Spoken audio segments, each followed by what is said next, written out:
Hello and welcome to RPG Tips again. This is the first video of content that I'm going to do apart from the introduction that I just did the other day, and in this one we are going to get directly into the first solo RPG that I think existed, which is the Mythic Game Master Emulator. The Mythic Game Master Emulator is actually a whole series of products composed of 5 or 6 books. We'll go over them in a minute. Which were written just by one woman, Tana Pigeon, in World Mill Games. The whole series is composed of the Game Master Emulator, which we'll see in this video, some rules for playing like a normal RPG, which are very similar to the Game Master Emulator, the Mythic Variations 1, which is interesting and it'll have its own video, Mythic Variations 2, the same, and then the 3 crafters, the Location Crafter, the Creature Crafter, and the Adventure Crafter, which just came out some months ago. We'll go over them all in this series of videos, but in this one I'm just going to explain the first one, the base Game Master Emulator. The reason I'm going to do so is, well, first of all, because I don't want to have a video which is like 35 minutes long, because then I'll die editing it. The reason is that by studying the Game Master Emulator, which was, as I said, the first one that I'm aware existed, we'll see exactly, it'll allow me to explain how solo RPGing goes, because it's really a masterful exercise in terms of what things are needed to play an RPG solo. So, what does the Mythic Game Master Emulator offer? To talk about it, first I would like to go a bit on a tangent and talk about what is GMing. If we think about it, GMing is first being reactive, which means answering your players' questions with interesting things. And then it's being proactive. This is, first, in short term, presenting interesting challenges and situations to your players. And being proactive in a long-term sense means having an interesting overarching story and world. The Mythic Game Master Emulator has resources for all of those. To present them, I've thought a bit about it and decided to divide the resources that any solo RPG gives us in terms of short-term reactions, short-term actions, story structure resources, and random tables. We'll see as we go over each product that both the Mythic series, Ironsworn, and any other kind of product that we analyze, all of them can be categorized in these 4 dimensions. And we'll see how it's very interesting, depending on how a product ranges on those dimensions, its nature changes a lot. In terms of short-term reactions, the Mythic Game Master Emulator offers us the most basic resource that we can have in a solo RPG, which is a yes-no oracle, a way of answering your questions with a yes or no. How does the Mythic Game Master Emulator do this? It does so using the fate chart, which is a huge chart full of numbers in which you assign first the probability of your question. It's not the same thing asking, is the shop full of people? Then do I find a winning lottery ticket on the floor? The probabilities of those are going to be quite different. So you have a whole range of probabilities to assign. And then the odds of your question being correct, or the answer being a yes, are changed by what is called a chaos factor. The chaos factor changes these probabilities, and we'll see later that it also affects some other things in terms of other dimensions. Now, there is one thing which is very interesting regarding every kind of resource that the Mythic line gives us, and that is that they are not intended only to fulfill their specific objective, but they can also be used for other things. For this, the best thing is to actually read the Mythic Game Master Emulator book, which is just 50-something pages. I really encourage you to buy it.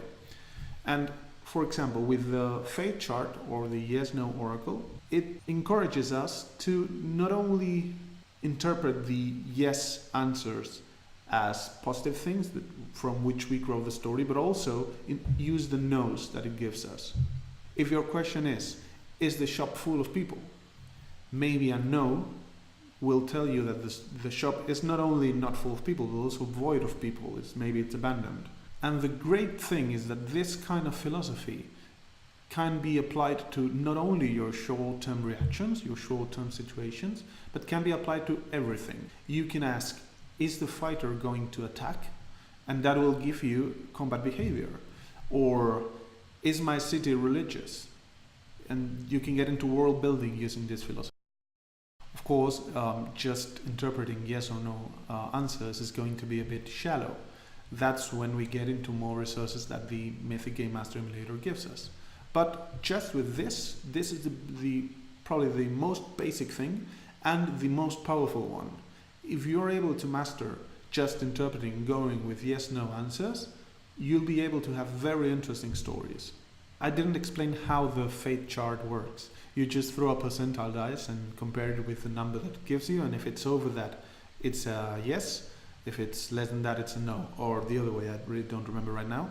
But the important things are that you throw a percentile dice and it generates a yes-no result. And then, if the number is extremely high or extremely low, you get exceptional results, so exceptional yes or exceptional no, which helps you in interpreting results in a different way. If our shop is not only empty, but it's also exceptionally empty, that's different. The story is going to go in another way if we get an exceptional result. Now, here is where I introduce the first short-term action resource that the Mythic Game Master Emulator has. And it is, when your percentile dice in the fate chart, tens dice and the units dice have the same number, you generate a random event. What's that? Well, the random event forces you to roll a dice and compare it with another thing that it has, which is called the event focus table. And it tells you what the random event does, like introduce a new character, a new NPC appears, something happens to your character, something happens to your NPCs, something bad happens to your character, whatever. There are lots of things. And that's very interesting because it not only gives you short-term actions, but the way it's structured, it also enforces a story structure.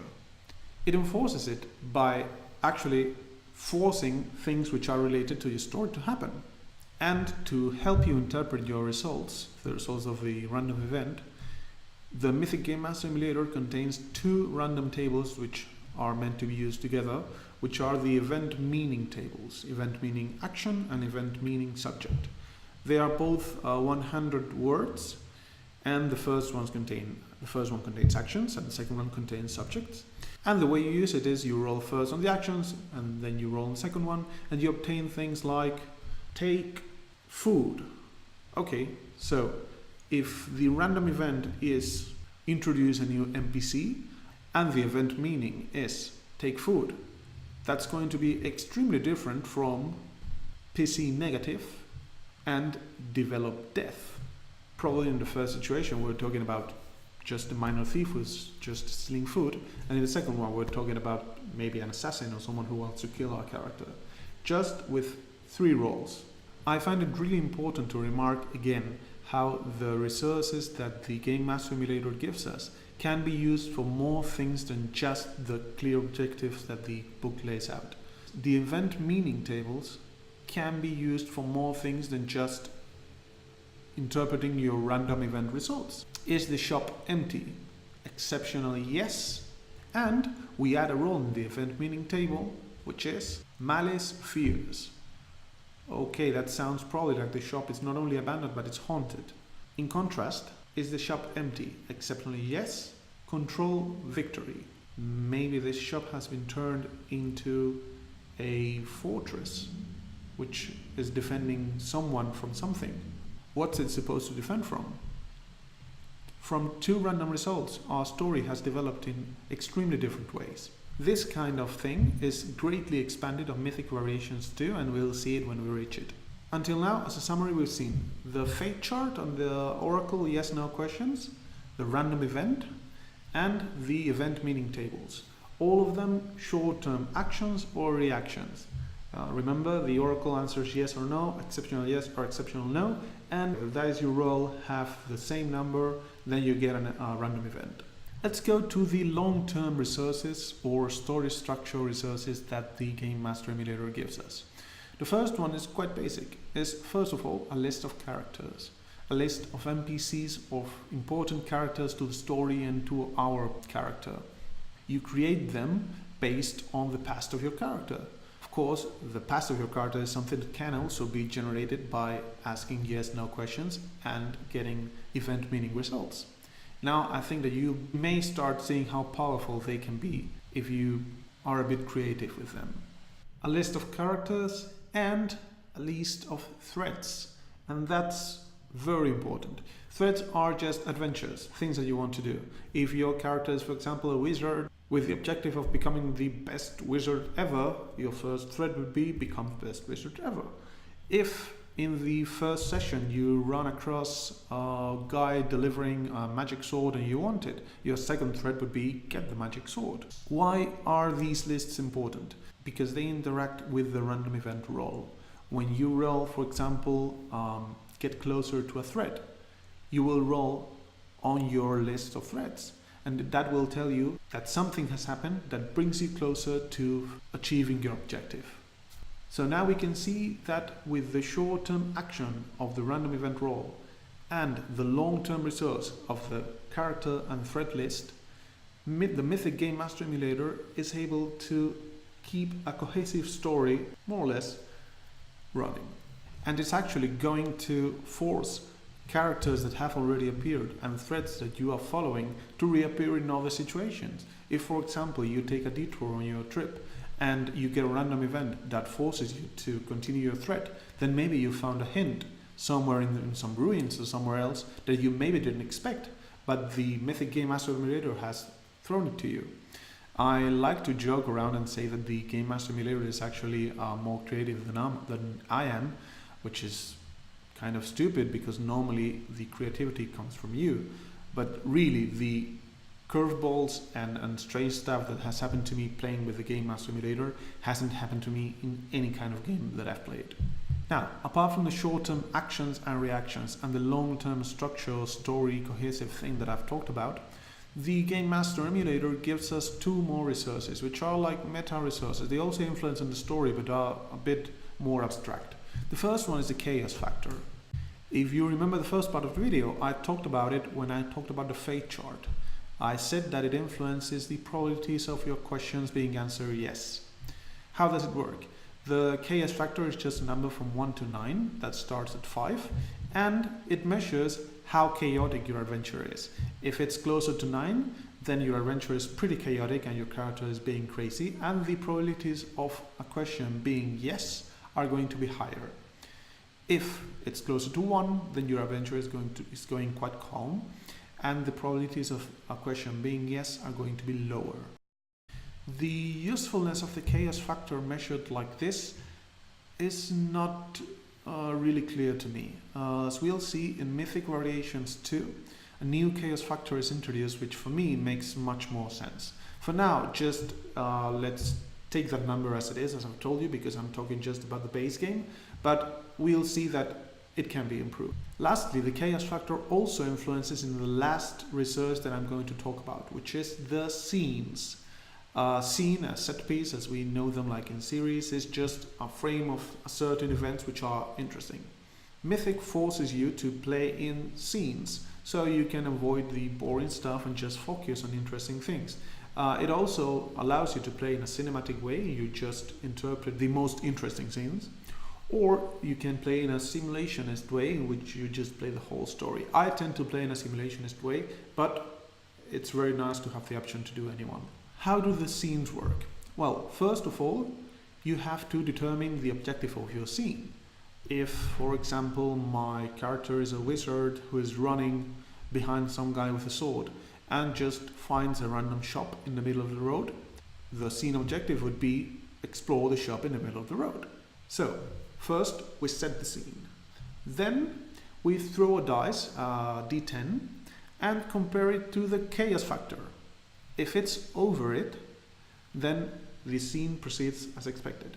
If it's below it, then depending on if the number is odd or even, we get two different results. One of those results is the scene is interrupted. How is it interrupted? With a random event. Now you can see how the resources that we've seen interact between each other. The other option is that the scene is altered. How is it altered? The rules say that it is altered in the most logical way.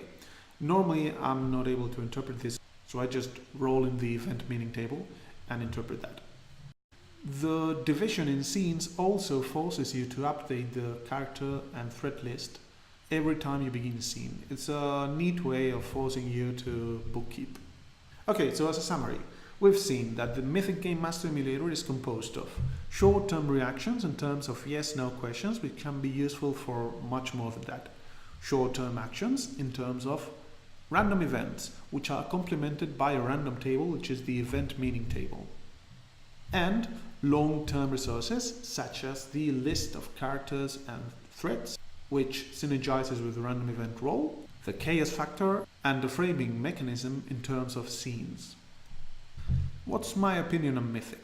I would say that it has a clear advantage, and it is a full package. It is probably the best of what I call wrapper games, which are games that you can just plug over a normal RPG and then they allow you to play your favorite RPG. Iron Swarm, for example, is not a wrapper game, it's a full package in that it forces you to use its rules to play. So as I said, it's a complete wrapper game.